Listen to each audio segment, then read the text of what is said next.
முதலில் நான் கண்ட தலைவர் நாம் இதயங்களிலே குடிகொண்டிருக்கிற புரட்சி தலைவர் அவர்கள் 3 முறை தமிழ்நாட்டில் நிரந்தர முதலமைச்சர், 2வது முறையாக நான் கண்ட தலைவர் புரட்சி தலைவர் அம்மா அவர்கள் 5 முறை முதலமைச்சர். நாளை காணப்போகின்ற தலைவர்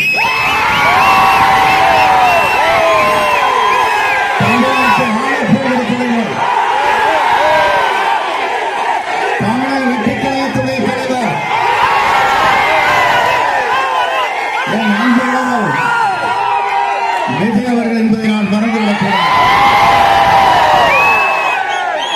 நான் முதலில் அடி வைத்த போது புரட்சி தலைவரோடு பயணம் செய்தேன். வெற்றி என்ற இலக்கை நாங்கள் எட்டினோம். 2வது முறை அம்மாவோடு சென்றோம். வெற்றி என்ற இலக்கை நாங்கள் எட்டினோம். 3வது தலைமுறையாக இருக்கிற இளவல்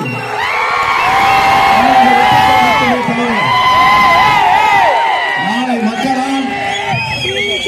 மக்கள் வெள்ளத்தில் மிதந்து கொண்டிருக்கிற அவர் 2026 மக்கள் சக்தியால் முதலமைச்சராக